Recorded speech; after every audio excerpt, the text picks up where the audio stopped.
Did you know? Tekken was originally not going to be called Tekken when it was brought to US arcades in 1994. The word Tekken translates to Iron Fist, referencing the fictitious King of Iron Fist tournaments the game center on. Originally, Namco wasn't too keen on the name. To them, Tekken sounded too typically Japanese, and Iron Fist sounded too cliché. The name Namco almost went with for the game in the US was Rave War. The use of rave in this instance would have referred to anger, madness, or incoherence. This image shows very early designs for some of the characters in the game. Li Charlan looks much more muscular. This was an early design for King, and Kazuya looks more bulkier and doesn't boast his trademark spiky hair. It's unknown why Namco kept the name as Tekken for US audiences, but Rave War still lives on in the series as a name for one of martial law's attacks. Various Tekken characters' names have interesting origins. Asuka Kazama was named after a river in Naraken called Asuka, which Tekken director Katsuhiro Harada's parents lived near. Zafina's name is Arabic for victorious. Harong's name is based off of the Horang, or Flower Boys, who were an elite group of male youth in Silla, an ancient Korean kingdom that was around until the 10th century. Kuma is Japanese for bear. Brian Fury was named after Brian Fury Shore, the manual developer, localization coordinator, and QA manager for Tekken 3.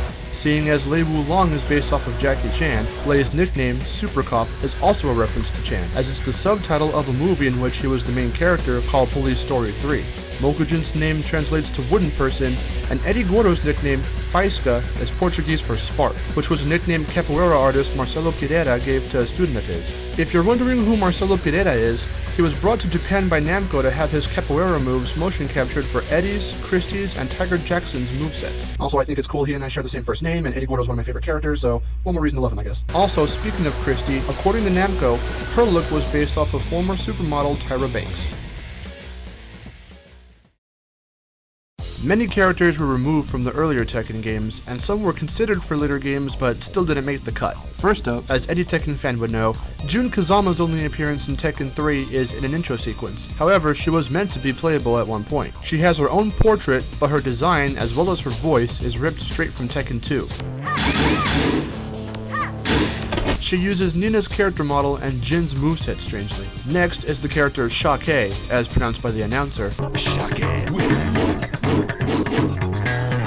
who was supposed to be a mid-boss in Tekken 3. Remnants of this character can still be found in the arcade version of the game through hacking, but when playing as him, he uses Yoshimitsu's character model and Jin's moveset like Jun.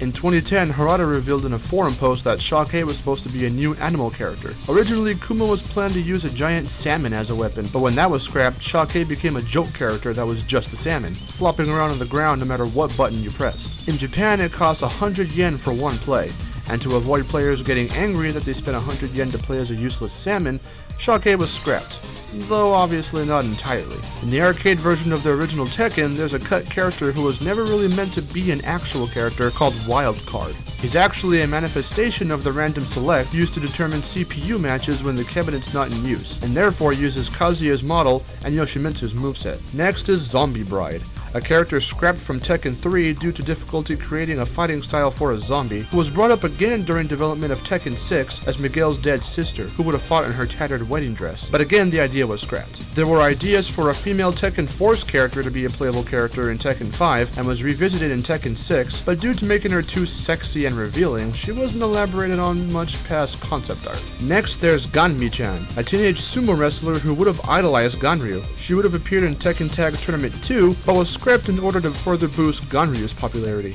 And lastly, going back to Tekken 3, a character under the provisionary name Insect was planned, but was dropped because there weren't enough resources, seeing as new characters were constantly being added. He was going to be a giant praying mantis, an idea that arose from a bug in the game which made characters' arms, legs, and waists become skinny, making them resemble a praying mantis.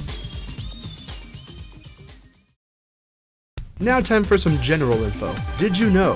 In Tekken 3, Anna Williams' alternate costume, a white tiger catsuit with fur trim, didn't come back in Tekken 5 due to PETA complaining to Namco that the suit was promoting the hunting of exotic animals for use in fashion.